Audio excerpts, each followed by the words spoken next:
guys, my name is Christy, and in this video I wanted to just share my personal experience working at one of the Big Four accounting firms, starting with my journey, why I chose Big Four, why I stayed the 3 years that I did, and why I left. Ultimately, I'm hoping this could be a general pros and cons list for any of you viewers that are thinking about Big Four, trying to get into Big Four. Maybe you're at a Big Four thinking about leaving, I don't know, but overall I'm hoping this could be a resource to any of you guys thinking about your careers in a proactive way. But yeah, I do want to just say a quick disclaimer that this is just my personal experience. I'm not here to bash any of the Big Four accounting firms. I loved my time and my experience being there. I do not regret my decision though, whether that's choosing Big Four or leaving Big Four. I just wanted to make sure it was clear that this is just my personal experience, my opinions, what I got out of it. You know, everyone has different experiences. Some people love it, some people hate it. So yeah, let's just jump right in. So starting with my journey, for those of you watching that are considering the Big Four, I started pursuing Big Four around my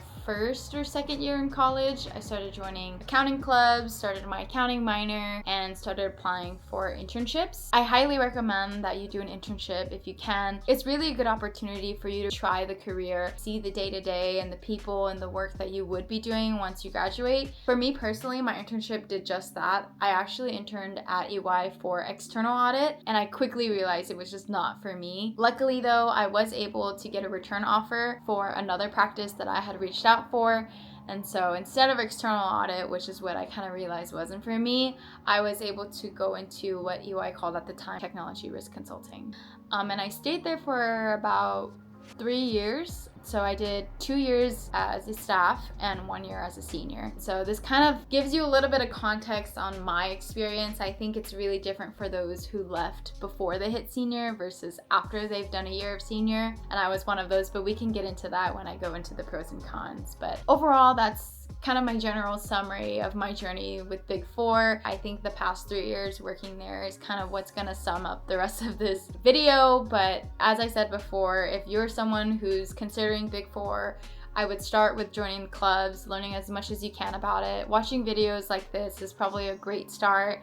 100% recommend the internship and continue to really inform yourself about this decision. So jumping into the pros on why I chose Big Four and why I stayed. One of the main reasons why I chose Big Four was because it was a really safe and stable job. Being in college, the scariest thing is not having a job after college. So I kind of just went with what I was good at and what I knew would get me a job for sure.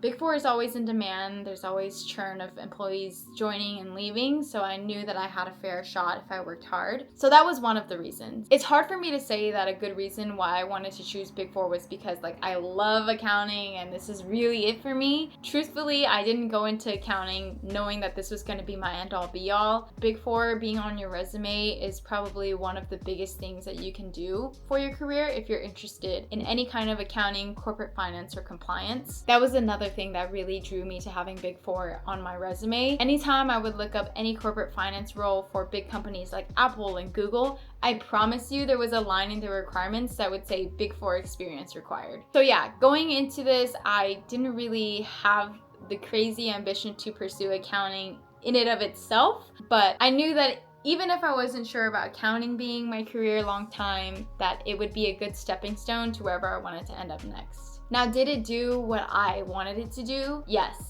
I stayed for 3 years, I got my accounting experience, and I am now in a corporate finance role. So it did do what I wanted it to do, and that's all that matters. Like I said, I don't regret my experience at EY. It wouldn't have gotten me to the job that I have now, but I did go with intentions of leaving with accounting experience to get into something else, which is totally fine too. Now for the why I stayed. I think earlier on in my career, around the 1 or 2 year mark, is where it's a little bit harder to justify wanting to stay. You're still learning how to do the job, but you're faced with the long hours, the weekends, and the work. So it's really, really hard to justify going through all of that just for an accounting career that you don't really want to stay in long term. But I think what was really the turning point on what really made me want to stay a little bit longer was kind of my transition into becoming a senior. Now this kind of poses the next question that most people working at a Big Four tend to face with a lot. And so for the viewers who are watching that are currently working at a Big Four accounting firm, this is for you. Do I stay to hit senior to have the senior role on my resume,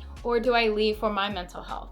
That was the biggest question that I was juggling my first 2 years at Big Four. Truthfully, I can tell you right now that in my first and second year, nothing was gonna convince me to stay to hit senior. But staying until senior was probably one of the best decisions I've ever made. I grew so much more than I thought I would. I didn't realize how much I didn't know as a staff until I hit a senior. I'll keep it short, but having a full year of experience as a senior made me personally a lot more confident to apply to other jobs. Even if it was just a year, I had so many more skills, knowledge, and experience from the job than I did in the 2 years as a staff. So not only is it about the technical skills, learning about the client, the industry, the work, and the job, it's also the soft skills that you learn leading meetings, talking to clients, handling difficult conversations, and managing people beneath you. It's ownership, it's accountability. In summary, I feel like if you're thinking about waiting until senior or leaving anyway for your mental health, my personal opinion is that I'm glad that I stayed. I promise you, I really wanted to leave before senior. Like, nothing was gonna keep me, but after having stayed, I 100% recommend that you stay until senior. There's so much more that you will gain, not just things that you can put on your resume, but for yourself. The confidence was one thing that I was really juggling with applying to jobs as a staff, but applying to jobs as a senior made me feel more qualified. I knew so much more about what I did as a consultant. I knew so much more about myself, my leadership skills, and what I could offer. Applying was so much easier as a senior just because of the skills that I was able to acquire in that 1 year of being a senior. Now moving on to the why I left. I'm not really gonna sit here and go through the long list of pros and cons. I do think I got a good amount of the pros covered in the last 2 segments on why I chose Big Four and why I stayed, but I do have a few more that I haven't mentioned, and if you're interested in hearing more about those, let me know and maybe I can make another video on that. But for now, everything that I've covered in this video so far is generally the idea around the pros of Big Four, and the cons are gonna be in this next part about why I left. So I left Big Four because of a few things. The first point for me was the trade-off. I think once you hit your first full year of being a senior, you have another 2 or 3 years of being a senior until you promote to the next role.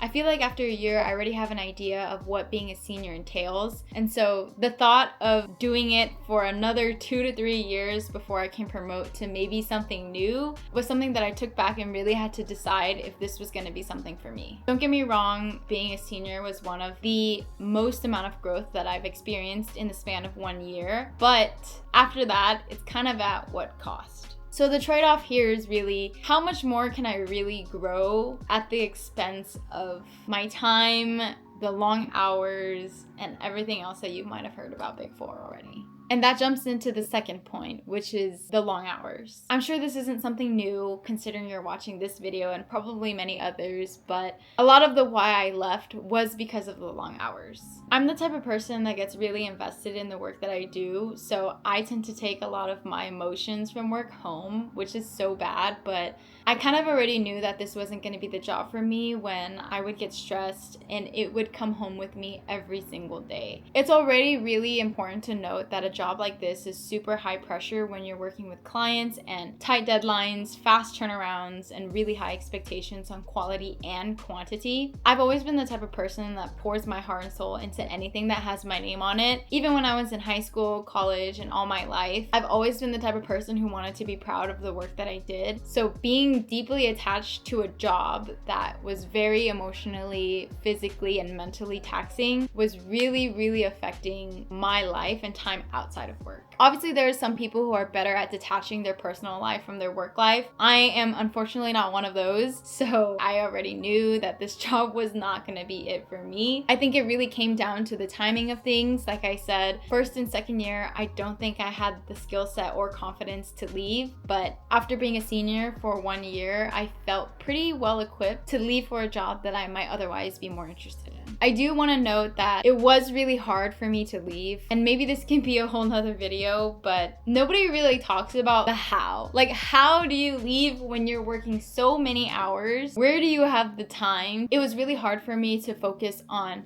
fixing my resumes, applying to jobs, even looking for jobs that I might be interested in or qualified for. It was really hard for me to make time to do that after work on the weekdays when I'm coming home at maybe 10, 11 p.m. during busy seasons, or even on the weekends when I had a really long week and I just want to rest. All that to say is me realizing that I did not have time outside of this job was one of the main drivers as to why I decided to leave. And if you're interested on the how, let me know, and maybe I'll make another video on how you make time outside of a really busy job to find a new job, because I can talk on and on about this. And so concluding this video, I just wanted to share that I'm now at a corporate finance role as a senior financial analyst, and just like this experience, I'm gonna learn if this is something for me. Corporate finance is a common pivot after Big Four. So if you're interested on what corporate finance entails, or maybe being a financial analyst, let me know if you have any questions.